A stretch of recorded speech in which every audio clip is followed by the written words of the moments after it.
Non Muslim हैं, क्या आप उनको नहीं देखते? उनके बच्चे कितने करते हैं काट चोट, कितने बच्चे जाते हैं उनके जॉकेट सिलने के लिए, कितने बच्चे जाते हैं उनके कुर्ती सिलने के लिए? सोचा है कभी? गौर किया है कभी? ध्यान दिया है इस बात पर आपने?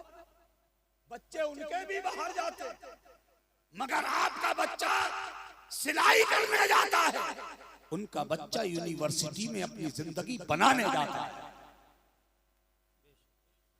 आप पैसा कमाते हो, उनका बच्चा महाविद्यालय में जाता है, हायर एजुकेशन के लिए, आला तालीम के लिए, घर से दूर।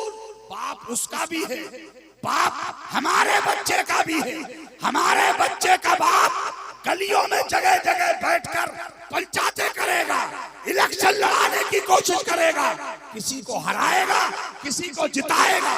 उसका बाप खुद मेहनत करेगा, बेशक बेशक परेशानी उठाएगा, मगर अपने बच्चे को तालीम याफ्ता बनाएगा, बेशक बेशक पढ़ाएगा लिखाएगा। और मुसलमानों का हाल, न दीन की तरफ तवज्जो है और न दुनिया की तरफ। दीन से भी दूर होते जा रहे हैं और दुनिया से भी अपनी लाइनें समेट रहे हो आप। हाँ, एक जो हमारे दिमाग में मैसेज घुसेड़ दिया गया है, ये साजिश का एक हिस्सा है, दुनिया की साजिश का। वो क्या है? अरे पढ़ लिख के क्या होगा, कोई नौकरी थोड़ी मिल जाएगी। ये एक आम बात है, ये एक आम बात फैली है हमारे समाज में। क्या होगा पढ़ लिख के, कोई नौकरी थोड़ी मिल जाएगी। पढ़े ना लिखे, नाम मोहम्मद फाजिल, जाहिल कहीं के, आता जाता कुछ भी नहीं, नौकरी नहीं मिल जाएगी। अबे अपने आप को इतना स्ट्रॉन्ग तो बना, अपने आप को इस लायक तो बना, फिर देख तुझे दुनिया के आगे झुकने की जरूरत नहीं है। ज़माना तेरे आगे खुद घुटने टेकता नजर आएगा। बेशक बेशक बेशक बना तो सही अपने आप को। यही भारत की सरजमीन अपने उलमा से माजरत के साथ एक जुमला कहना चाहता है। क्या इसी मुल्क में, इस हिंदुस्तान में एक शख्स का नाम नहीं सुना आपने? APJ अब्दुल कलाम सुना है ना? अल्लाह अकबर। इसी मुल्क की वो मुतासिब जमात जिसके नाम की हाजत नहीं, कितना तासुब है आज हम और आप समझ रहे हैं। इस मुतासिब जमात के सरबराहों ने न सिर्फ उसे अपनी आंखों पे बिठाया, बल्कि उसे अपने सर पे भी बिठाया। क्यों? वो भी तो बनाम मुस्लिम था। हमारा उसका आपस में इख्तिलाफ था, तो हमारे नजदीक क्या है ये हम जानते हैं, मगर दुनिया तो उसे मुसलमान समझती है ना। उसके आगे घुटने टेके सबने, पगड़ियां डाल दी उसके कदमों में, इसलिए कि उस शख्स ने सारी दुनिया से अपने इल्म का लोहा मनवा लिया था। उसे नहीं, उसको नहीं जाना पड़ा, दुनिया को झुकना पड़ा उसके आगे। पहले हम अपने आप को इस लायक बनाए तो सही, अपने आप को इस काबिल बनाए तो सही। पढ़ाते लिखाते हैं नहीं, तालीम है नहीं, नौकरी नहीं मिलेगी। अच्छा, इल्म हासिल सिर्फ नौकरी के लिए किया जाएगा? शायद इसी वजह से हमारी कौम के सरमाएदार, मालदार, पैसे वाले अपने बच्चों को दीनदार नहीं बनाते। मैं तो मुफ्ती फैजान साहब को मुबारकबाद पेश करता हूँ और इनके घर वालों को, इनके वालिदैन को, इनके खानदान वालों को, सबको मुबारक हो मुफ्ती फैजान साहब। आप इन उलमा से मालूमात कीजिएगा तो पता चलेगा। आप एक हाफिज कुरान, जो सिर्फ कुरान का हाफिज हो जाए और उसका आमिल भी हो, तो अपने खानदान के 70 ऐसे लोगों की अल्लाह की बारगाह से बख्शिश कराएगा जिन पर जहन्नम वाजिब हो चुका हो। जब एक आम हाफिज़े कुरान का ये मर्तबा है, तो एक आलिम दीन का आलम क्या होगा। सुभान अल्लाह। सारे खानदान को खुश होना चाहिए कि अल्लाह इनके इल्म की बरकत से आपको जन्नत की बहारें अता करेगा। अल्लाह दुनिया में भी इज्जत में देगा आपको और आखिरत में। हजरत का घर तो माशाल्लाह खुशहाल है, वरना आम बात है हमारे यहाँ, हाफिज जी बनेंगे तो गरीब का बच्चा, मौलवी बनेंगे तो गरीब के बच्चे, मुफ्ती बनेंगे तो गरीब के बच्चे, मालदार का बच्चा क्या बनेगा?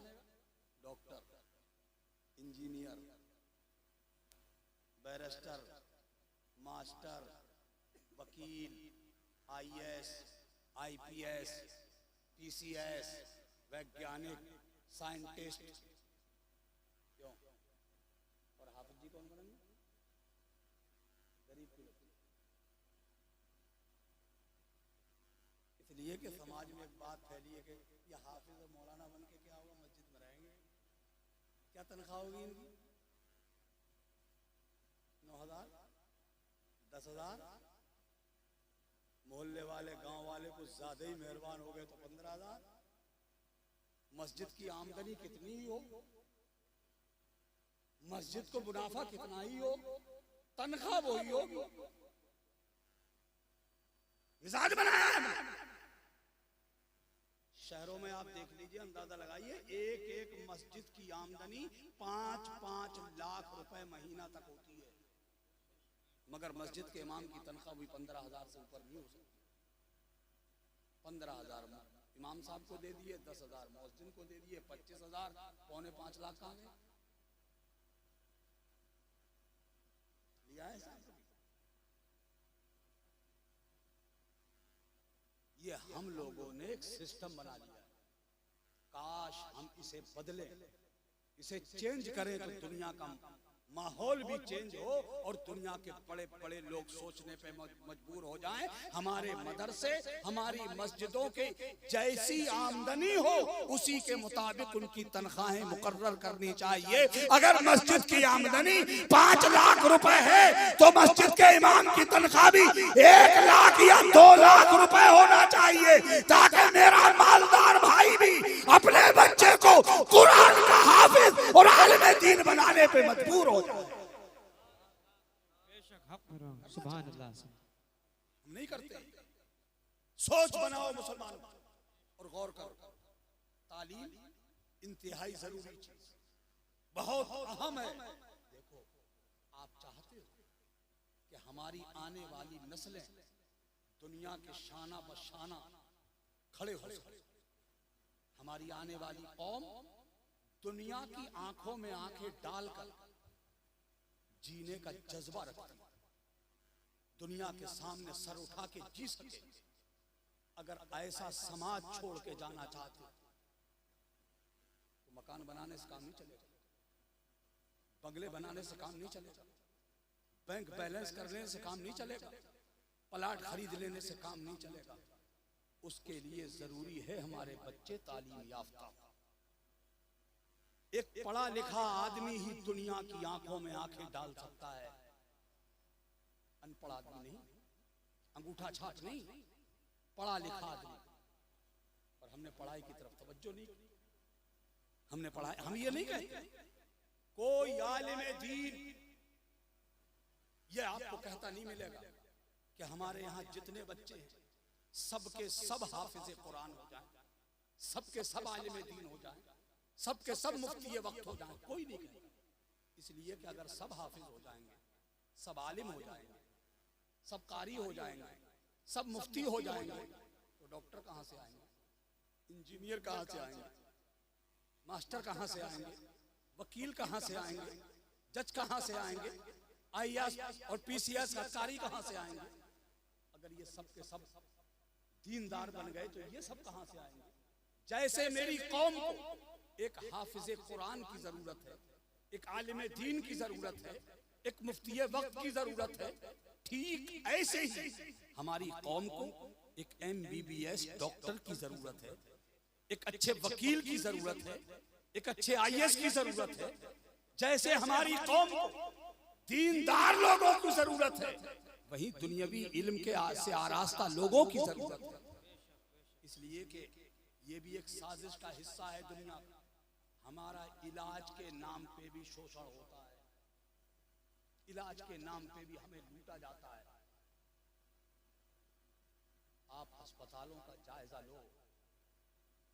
एक बाप पूरी जिंदगी में सिर्फ एक बार अपने बच्चों के सर पे छत डाल पाता है। कितनी मेहनतें करता है। सर्दी, गर्मी, बारिश, इस मौसम के असरात से मुतासिर हुए बगैर भागता है कि अपने बच्चों के लिए मैं कुछ कर लूं। मुश्किल तमाम पूरी जिंदगी में एक बार छत डाल पाता है अपने बच्चों के सर पर। अगर वो बीमार हो जाए, हॉस्पिटल चला जाए, इलाज के नाम पर उसकी प्रॉपर्टी नीलाम कराई जाती है। कोई प्लाट वगैरह खरीद लिया गरीब ने, वो भी बिक गया। हत्ता के जो मकान बनाया था वो मकान तक बिकने की नौबत आ जाती। आप जायजा लें अस्पतालों में जाकर कितने गरीब तड़प रहे हैं वहां।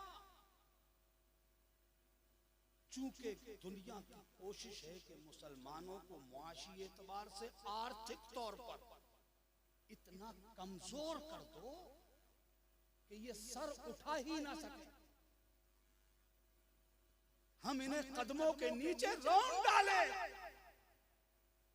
इतना दबाओ इन्हें। ये प्लान है दुनिया का। तो इलाज के नाम पे भी हमें लूटा जाता है।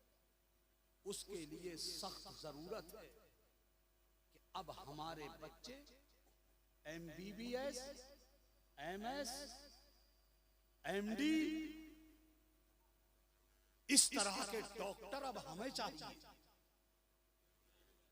ताकि हमारा बच्चा, एक मिसाल कहते ना, हम मसल कहते ना देहातों में, अपना मारे साए में डाले, गैर मारे धूप में डाले। ये हमारा अपना बच्चा जब मुआलिज बनेगा, हमारा डॉक्टर होगा, तो कभी तो इसे हम पे रहम आएगा, कभी तो ये हम पे अपना करम करेगा, कभी तो हमारे बच्चों पे इसे तरस आएगा और ये हमें मुआशी तौर पे बर्बाद नहीं होने देगा। है ना?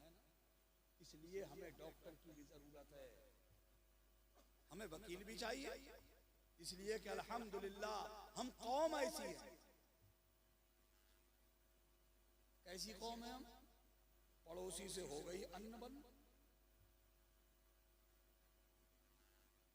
नहीं मिजाज मिला, कुछ थोड़ी सी हो गई गर्मा गर्मी। अब प्रधान जी गांव के रोक रहे हैं, अरे भाई साहब बात सुनो, अरे यही निपटा लेंगे, कहाँ जा रहे हो, यही नहीं बन जाए, बैठ के बातचीत कर लेंगे। इमाम साहब रोक रहे हैं, आलिम साहब रोक रहे हैं, सैयद साहब रोक रहे हैं, पीर साहब रोक रहे हैं, अरे साहब बात तो सुनो जरा यार, यही निपटा लेंगे ये। अरे ना अभी रोक, सब रोक रहे हैं, किसी की नहीं माना। कहाँ जाएगा?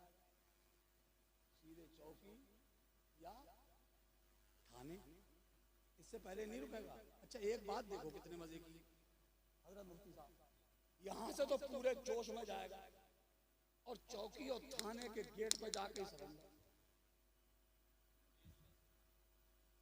वहां जाके सब भूल जाता है। फिर लिखेगा एक कागज पे दरखास्त, सही बताना ईमानदारी से, वो जो लिखी गई दरखास्त है वो ऐसे ही चली जाएगी या उसके नीचे गांधी जी चाहिए? चाहिए ना? चलो ठीक है, लिखवा दिया तुमने, आगे लिखवा के मुकदमा। सही बताओ, जिसके खिलाफ मुकदमा लिखवा के आए, जब कचहरी जाने की नौबत आएगी तो वो अकेला ही जाएगा या पीछे पीछे तुम्हें भी जाना पड़ेगा। क्यों? दोनों को ही जाना है ना। और वहां मिलेगा क्या? वहां बैठे काले कोट वाले, पहले से तैयार आ, हमारा काम ही है। पहुंचे, उनने मोटी सी रकम बताई और फिर तारीख दिलवाई। दोबारा गए, 500 का नोट लिया, छोटी से पर्ची पे लिख के दी तारीख, और साथ में दिमाग में दिया, गुस्सा घबराओ मत, तुम्हारे मुखालिफ को सूली पे लटकवा दूंगा। है ना? लड़ते रहो दोनों, तबाह होते रहो दोनों, बर्बाद होते रहो दोनों।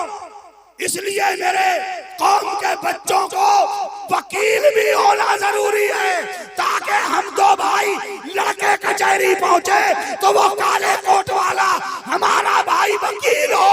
हम जब लड़के जाए तो वो हमें बर्बाद न करे, बल्कि आपस में एक दूसरे का समझौता करे। इसलिए मेरी कौम के लिए वकील भी जरूरी है। पढ़ाओ लिखाओ बच्चों को, तालीम दो बच्चों को, खुद परेशानी उठा लो, खुद दुख झेल लो, मगर बच्चों को पढ़ाओ। इन बच्चों की जिंदगी में आग मत लगाओ, बर्बाद ना करो ये बच्चे। जिस उम्र में उन बच्चों को पढ़ना लिखना चाहिए, उस उम्र में आप उनसे दौलत कमवा रहे हैं। इसका भी हिसाब देना पड़ेगा अल्लाह के यहाँ, याद रखना। आज मैं देखता हूँ लोग, अम्मा अब्बा दोनों अपने अपने रोने रो रहे हैं। क्या करें साहब, हमारे बच्चे हमारे हुकूक अदा नहीं कर रहे, हमारे हक अदा नहीं कर रहे हमारे बच्चे। आज माँ बाप तो रोना रोते हैं कि हमारे हुकूक अदा नहीं किए जा रहे हैं। मैं आपसे पूछता हूं माँ बापों, क्या तुमने भी उन बच्चों के हक अदा किए? जैसे माँ बाप के हुकूक औलाद पर है, ऐसे ही औलाद के हुकूक माँ बाप पर। अगर औलाद माँ बाप का हक अदा न करे तो मुजरिम है। ऐसे ही अगर माँ बाप औलाद के हुकूक अदा न करे तो माँ बाप मुजरिम है। हिसाब दोनों को देना पड़ेगा। अपने हक के लिए तो रो रहे हो, बच्चे के हक अदा नहीं किए, इसका कभी ख्याल नहीं आया। क्या आप कहेंगे क्या हुकूक है बच्चों के? सुनो, अल्लाह तुम्हें औलाद अता फरमाए, आप साहिब औलाद हो, ये अल्लाह की बहुत बड़ी नेमत है। अल्लाह तुम्हें औलाद दे, दुनिया में आए, सबसे पहला हक है उस बच्चे का कि उसका एक अच्छा सा नाम रखें माँ बाप। जू माना नाम, अच्छे माना वाला नाम। हम नाम रखने तक में तो इंसाफ नहीं कर पा रहे। लड़का पैदा होगा, अरे गुड्डू गुड्डू गुड्डू, लोग गुड्डू नाम हो। अब तो साहब समझदार लोगों से नाम के, अब तो औरतें कुरान में देख देख कर रख रही हैं। अब ये औरतें इतनी काबिल हो गई हैं कि ये कुरान में देख देख कर नाम रख रही है। लड़की पैदा हो गई, अनअमता, ये नाम।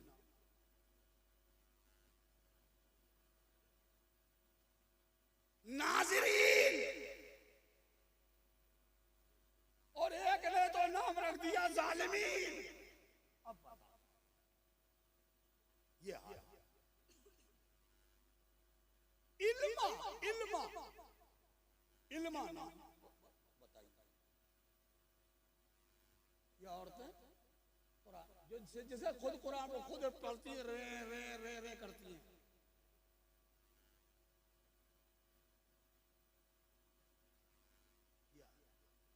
वो नाम रखो। सुनो, बच्चे के अच्छा नाम होना चाहिए, ये बच्चे का हक है माँ बाप के ऊपर। मेरे सरकार सरवरे कौनैन फखरे दारैन सल्लल्लाहु ताला अलैहि वसल्लम ने इरशाद फरमाया, अपने बच्चों के नाम अच्छे रखा करो, इसलिए कि नाम का असर बच्चे की जात पे पड़ता है। या रसूल अल्लाह, कौन से नाम रखा करें? मेरे आका ने फरमाया, तुम्हारे यहाँ अल्लाह बेटा दे तो उसका नाम मेरे नाम पे रखो, यानी उसका नाम मोहम्मद रखो। हर बच्चे का पैदाइशी नाम मोहम्मद होना चाहिए।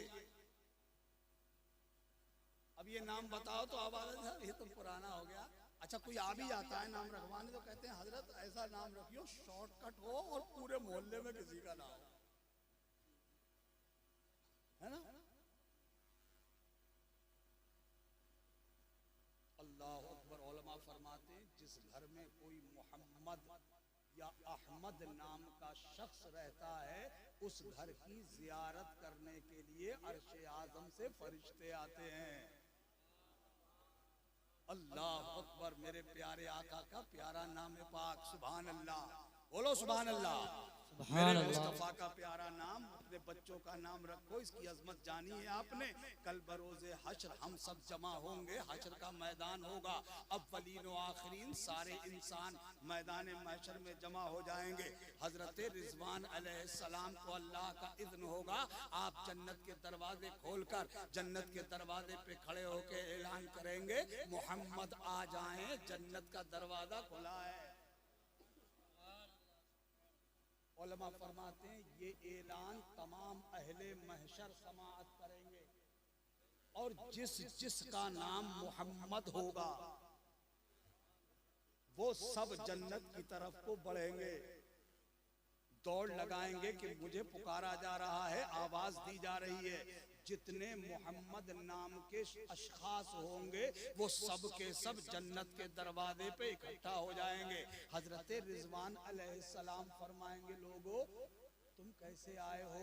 उनमें से एक आगे बढ़ के कहेगा, हुजूर अभी अभी आपने ऐलान किया था कि मोहम्मद आ जाएं, जन्नत का दरवाजा खुला है। सरकार, मेरा नाम मोहम्मद है,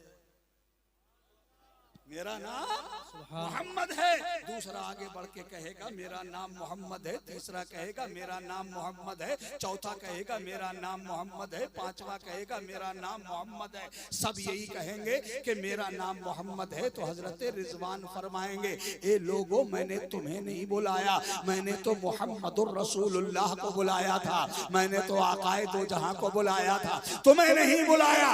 ये मायूस होकर के पलटने लगेंगे। जैसे ही इनके चेहरे मायूस होंगे, गर्दनें लटकेंगी, अल्लाह की रहमत को जोश आएगा, हाथ में खैबी से आवाज आएगी, पुकारने वाला पुकारेगा, ए रिजवाने जन्नत, इन्हें वापस ना करो, मायूस ना करो, इन्हें पलटाओ नहीं, इनको मत देखो, ये मेरे महबूब के नाम का वास्ता लेके आ गए हैं, इन्हें नाम मोहम्मद के बदले में जन्नत अता।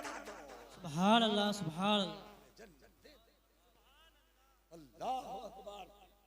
ये प्यारे नबी के प्यारे नाम की बरकत का आलम है। और आज हमने अपने बच्चों के नाम ये रखना बंद कर दिए हैं। सुनो, अल्लाह तुम्हें 4 बेटे दे तो चारों का नाम मोहम्मद रखो, चारों का नाम मोहम्मद रखो। अब आप कहेंगे, मौलाना साहब आप हमें कंफ्यूजन में डाल रहे हैं, हमारे 4 बेटे, हमने चारों का नाम रख दिया मोहम्मद, हमें जरूरत है छोटे वाले की, हम पुकारेंगे मोहम्मद, आ गया बड़ा वाला। शनाख्त कैसे होगी, पहचान कैसे होगी, इम्तियाज कैसे करेंगे हम?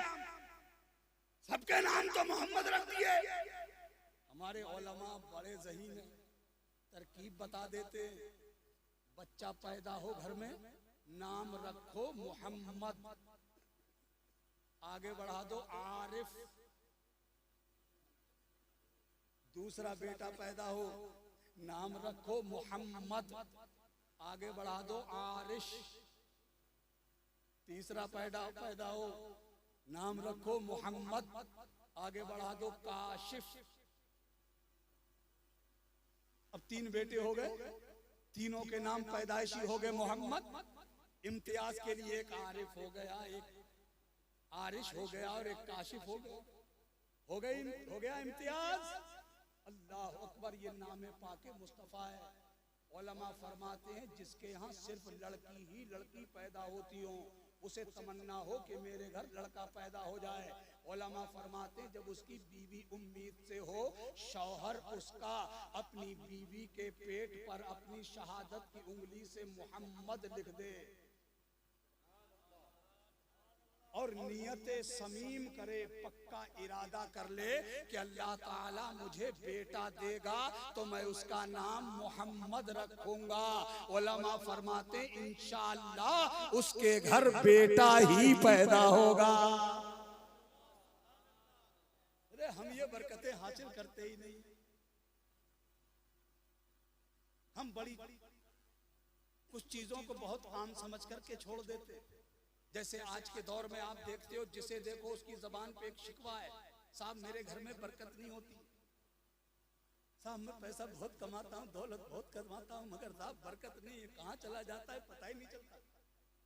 हजरत सैयद साहब क़िबला के पास लोग बहुत आते होंगे, हुजूर घर में दौलत बहुत है, सरमाया बहुत है, मगर दिल को चैन नहीं है, दिल को करार नहीं है, सुकून नहीं है, दिल को इत्मीनान नहीं है, बेचैन रहता है कल्ब। जिसे देखो वो ये शिकायत कर रहा है। इसमें औरतें बहुत आगे, मर्दों के मुकाबले में औरतें कुछ ज्यादा ही आगे, क्योंकि उन्हें सबसे ज्यादा भरोसा ताबीज पे है। सही कह रहा हूं गलत? अच्छा, इन औरतों को करौआ बहुत दिखता है।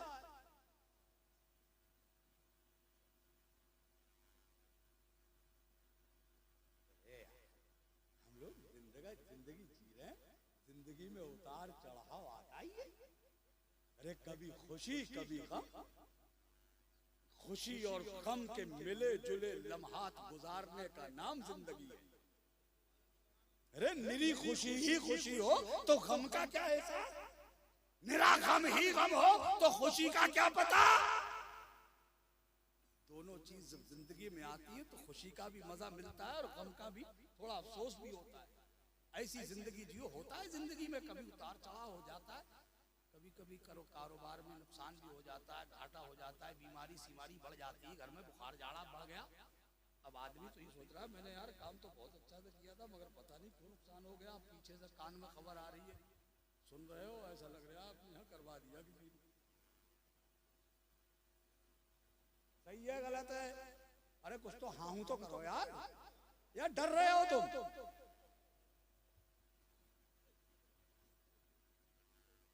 अच्छा, आदमी जल्दी मानता नहीं है ना? अरे होगा तो कुछ दिन के लिए खामोश, मगर धीरे धीरे धीरे धीरे इतना प्रेशर बनाया जाता है।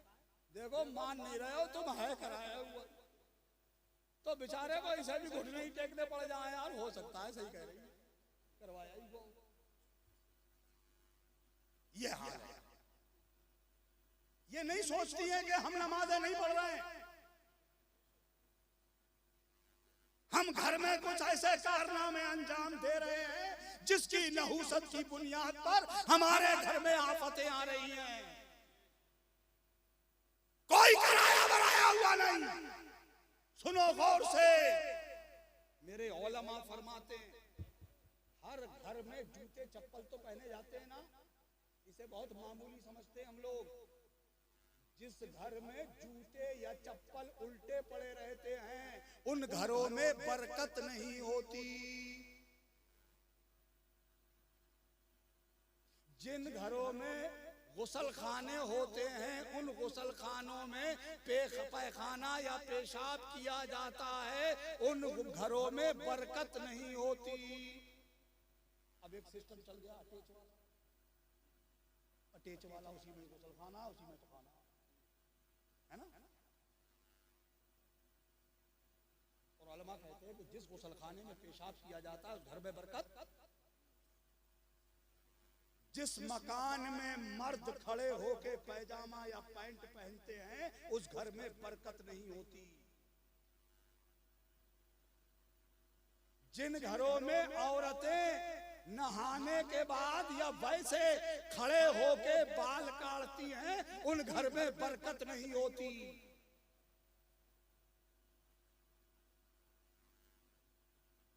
जिन घरों में टूटे कंघी या कंघे से बाल काटे जाते हैं उस घर में बरकत नहीं होती। और हम लोग सब धड़ल्ले से कर रहे हैं। जिस घर में झूठ बोलने वाले या झूठ बोलने वालियां रहते हैं उस घर में बरकत नहीं होती। अब ढूंढ लो जिस घर में झूठ बोलने वाले ना रहते हो वही बरकत हो। क्यों? अब तो झूठ का ऐसा बाजार गर्म है, जिसे देखो वो झूठ बोल रहा है। ऐसा लग रहा है जैसे लोग झूठ बोलने को गुनाह नहीं समझ रहे। मुफ्ती आसिफ साहब के खिलाफ पढ़े लिखे आदमी मुफ्ती फैजान साहब से पूछना, कभी लिख करके इस्तफ्ता करके देखना इन लोगों से, इनसे पूछ के देखना कि हजरत झूठ बोलना कैसा है, छोटा वाला गुनाह है या बड़ा वाला है, तो ये बताएंगे फिर उसकी हकीकत। छोटा वाला नहीं है, बहुत बड़ा वाला गुनाह है, जिसे गुनाह कबीरा कहते हैं झूठ बोलना। शरीयत की नजर में मलऊन है वो शख्स जो झूठ बोलता है। मलऊन वो होता है जिसपे अल्लाह और उसके रसूल की लानत होती है। झूठ बोलने वालों पर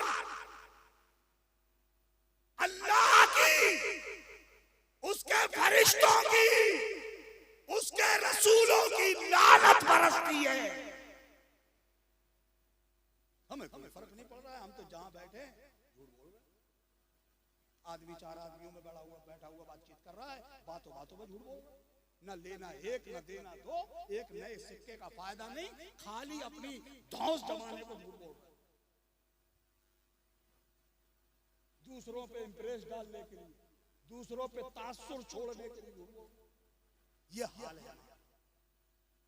कुरान पाक में मेरा और आपका परवरदिगार जिसने सारी कायनात पैदा की है वो इरशाद फरमाता है लानतुल्लाहि अलल काज़िबीन, झूठों पर अल्लाह की लानत बरसती है। और जहां लानत बरसती है वहां बरकत। अब फैसला कर लो। अम्मा से बेटी झूठ बोल रही है, बेटी से अम्मा झूठ बोल रही है, बाप से बेटा झूठ बोल रहा है, बेटा बाप से झूठ बोल रहा है, भाई भाई से झूठ बोल रहा है।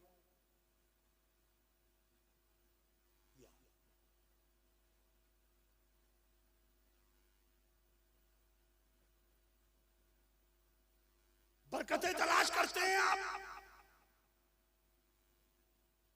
उसके लिए जरूरी है अपने आप को अल्लाह और रसूल के बताए हुए रास्ते का पाबंद बना देना। जैसे मेरे नबी ने जिंदगी जीने का सलीका दिया है हमें, अपने नबी की सुन्नतों के मुताबिक जिंदगी गुजारो, अल्लाह तुम्हें बरकतों से इस जहान में भी माला माल करेगा, और ये जहान छोड़ के जाओगे अल्लाह उस जहान में भी माला माल करेगा।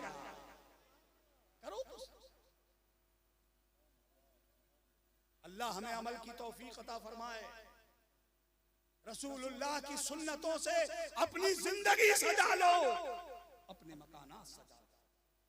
और हर शख्स अपनी जिंदगी का जायजा ले, अपने घर में झांक के देखे आज हमारे घर का हाल क्या है। घर में हमारे बेटी है, बहन है, माँ है, बीवी है, मगर घर में नमाज नहीं है, कुरान की तिलावत नहीं है हमारे घर में।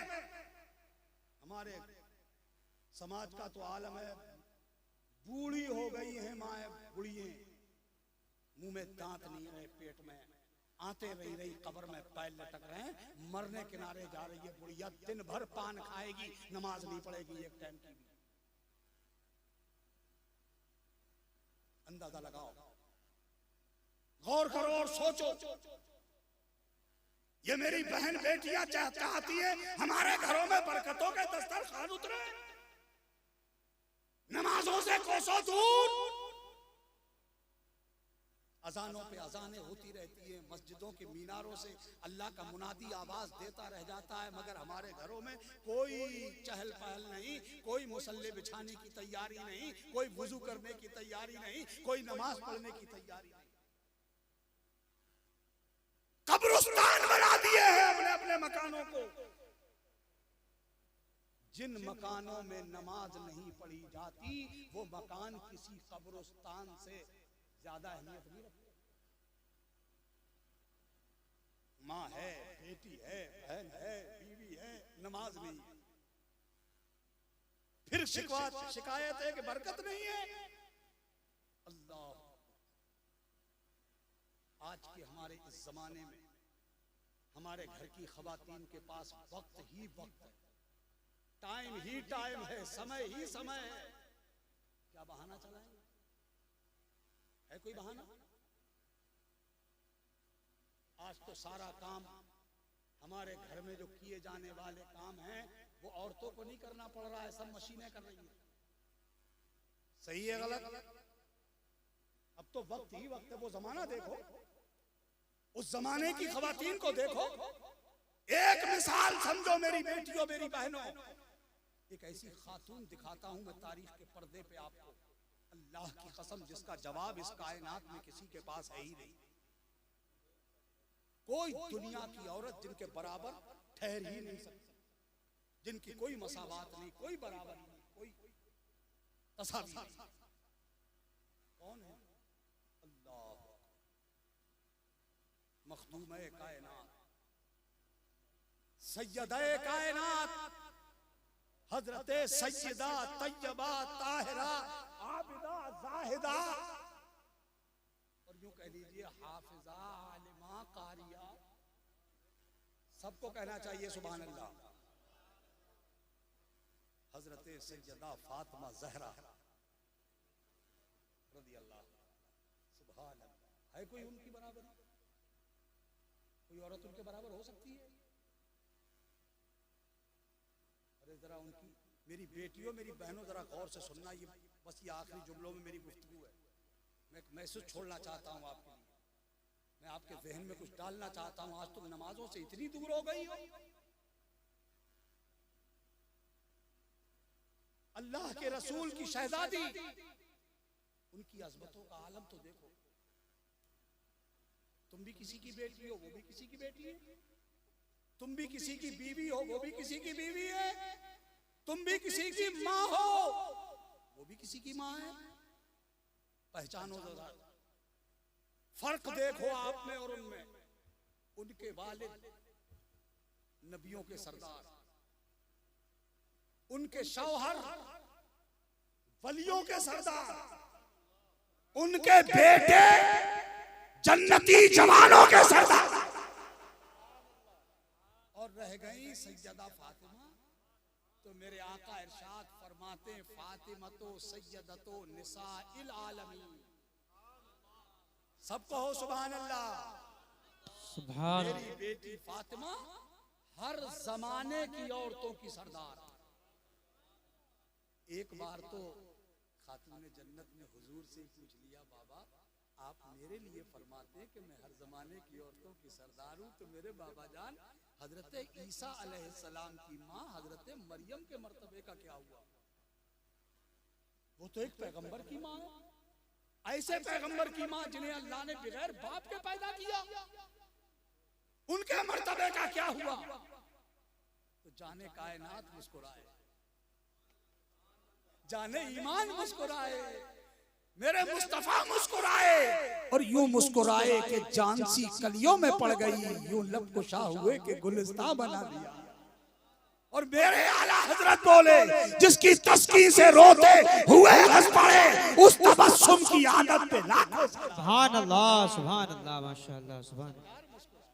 मुस्कुराए मेरे आका, और मुस्कुरा के इरशाद फरमाया मेरे हुजूर ने, बेटी मरियमो सैयदतो निसाए आलमिया, मरियम अपने जमाने की औरतों की सरदार।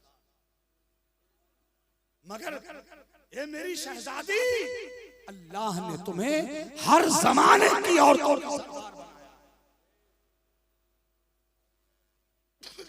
वो अल्लाह, आज तो तुम्हारे घर का काम करने के लिए मशीनें आ गई हैं, उस जमाने में कोई मशीन नहीं। अपने हाथों से अपने घर का सारा काम काज करना पड़ता था। कोई बांदी नहीं, कोई कनीज नहीं, कोई गुलाम नहीं, खुद ही काम करना है। अल्लाह, कभी कभी तो ऐसा होता था, चूंकि उस जमाने में जैसे आज टैंकों का सिस्टम है पानी के जखीरे का, उस जमाने में नहीं था। हैंडपंप नहीं होते थे, टंकियां नहीं होती थी। उस जमाने में चश्मे होते थे, नदियां नाले होते थे, तालाब होते थे, कुएं होते थे, उनसे पानी हासिल किया जाता था। तसव्वुर में लाना, हिंदुस्तान का कुआं नहीं है जो 30, 35, 25 फीट जमीन का सीना चीरो पानी निकला है। नहीं नहीं, वो रेगिस्तान का कुआं कितना गहरा रहा होगा, और उसमें से पानी निकालने के लिए कोई खातिम नहीं लगा है। रसूलुल्लाह की बेटी अपने हाथों से घर का काम कर रही है, पानी सर्व कर रही है, पानी खत्म हो गया। अब पानी लाने वाला कोई नहीं है, खुद जाती हैं अपने को पर्दे में छुपाकर, और उनके पर्दे का तो ये आलम है, जिनके बदन के लिबास पर कभी किसी गैर मर्द की नजर ही न पड़ सकी। सोचो और जरा गौर करो। गई हैं पानी लेने, डोल, पानी का बर्तन, रस्सी बांध के उसे नीचे डाला, पानी भरा, और रस्सी भी रेशम की नरमो नाजुक रस्सी नहीं जो हाथों पे असरअंदाज ना हो, खजूर की छाल की बनी हुई खुरदरी मोटी रस्सी डाला कुएं में, डोल, पानी भरा, रस्सी से खींचा, उस रस्सी की रगड़ से हाथों में छाले पड़ गए। पानी लाई, इस्तेमाल किया, पानी खत्म हो गया, दोबारा फिर पानी की जरूरत है, लेने गई है कुएं पर, दूसरी बार डोल भर के जो रस्सी खींची तो जो छाले पड़ गए थे वो रस्सी की रगड़ से टूट गए। तीसरी बार जरूरत आई, फिर गई पानी लेने, तीसरी बार जो रस्सी की रगड़ पैदा हुई तो खाल उधड़ गई,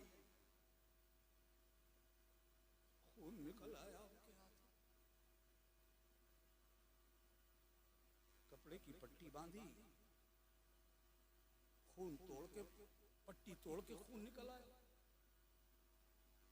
चूल्हे पर बैठी है, शाम का वक्त होने जा रहा है, दिन भर की थकान, चेहरा मलूल, उतरा हुआ चेहरा, बैठी है चूल्हे पर। मेरी बेटियों, मेरी बहनों, बहुत गौर से सुनना, शायद आपको यहां से कोई सबक मिल सके। बैठी है चूल्हे पर, चेहरा बहुत उदास है।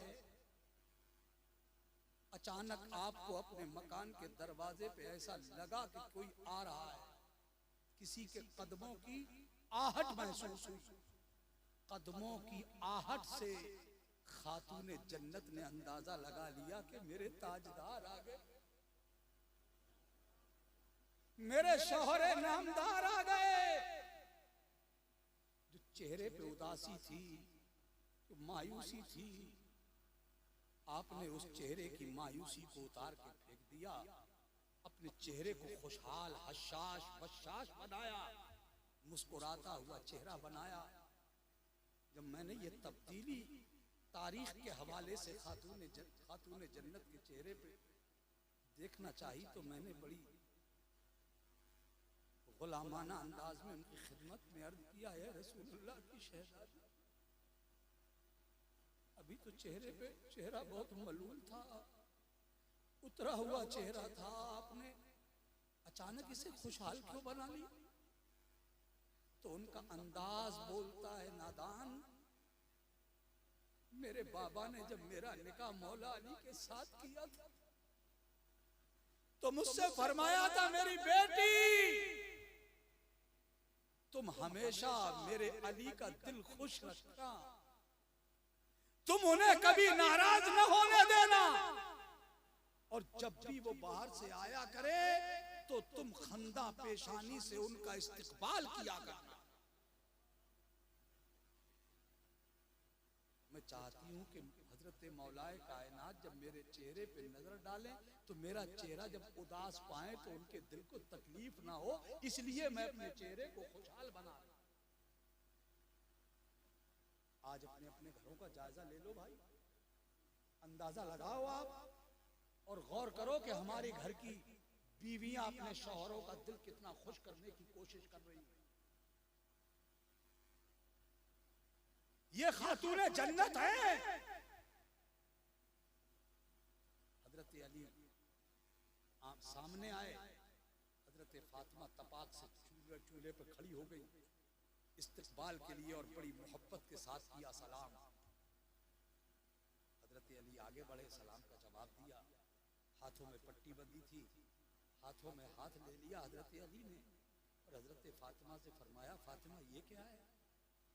खातून जन्नत ने अपनी आवाज का पत्थर नहीं मारा, अपनी जबान के तीर नहीं चलाए, हौल फौल नहीं बका, इंतहाई लजाजत, मतानत और संजीदगी नर्म लहजे में खातून जन्नत ने कहा, कुछ नहीं, अली हो जाता है, काम करते करते हाथ जख्मी हो गए, कोई खास बात नहीं है। हजरत मौला अली की आंखों में आंसू आ गए।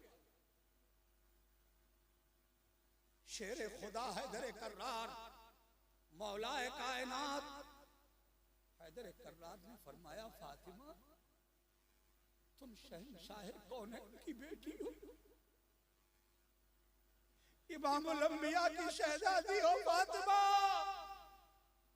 तुम्हें मेरे घर में वो आराम नहीं मिल सकता, मैं तुम्हें वो सुकून नहीं दे पाया, फातिमा मुझे माफ करना। खातून जन्नत ने अपने शौहर के मुंह पे हाथ रख दिया, फरमाया, अली ना कभी एहसास कमतरी का शिकार नहीं होइएगा, इसलिए कि मेरे बाबा ने जब आपके साथ मेरा निकाह किया था तो मुझसे फरमाया था, बेटी मैं तेरा निकाह उस शख्स से करने जा रहा हूं जो मेरे खानदान में अल्लाह को सबसे ज्यादा प्यारा है।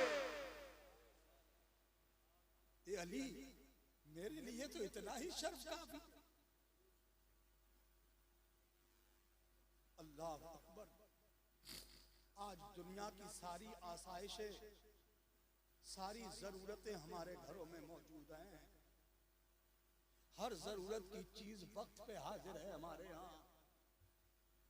अल्लाह के नबी एक दिन अपनी बेटी के घर तशरीफ लाए। हुजूर अपनी शहजादी के घर अक्सर जाते।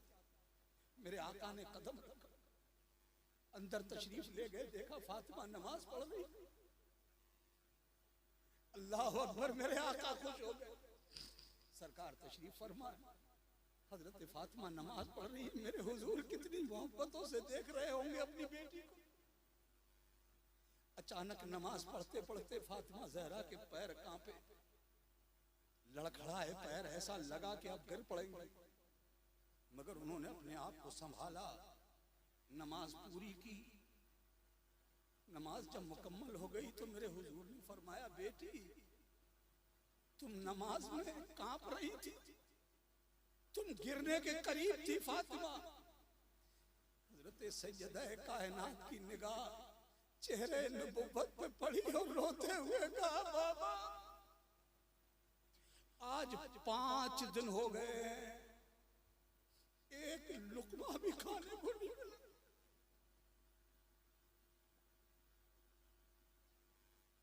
आज आज मेरे घर में खाने पीने की कोई कमी नहीं, गल्ले भरे हैं हमारे मकानों में, मगर हमारी कौम की बेटियों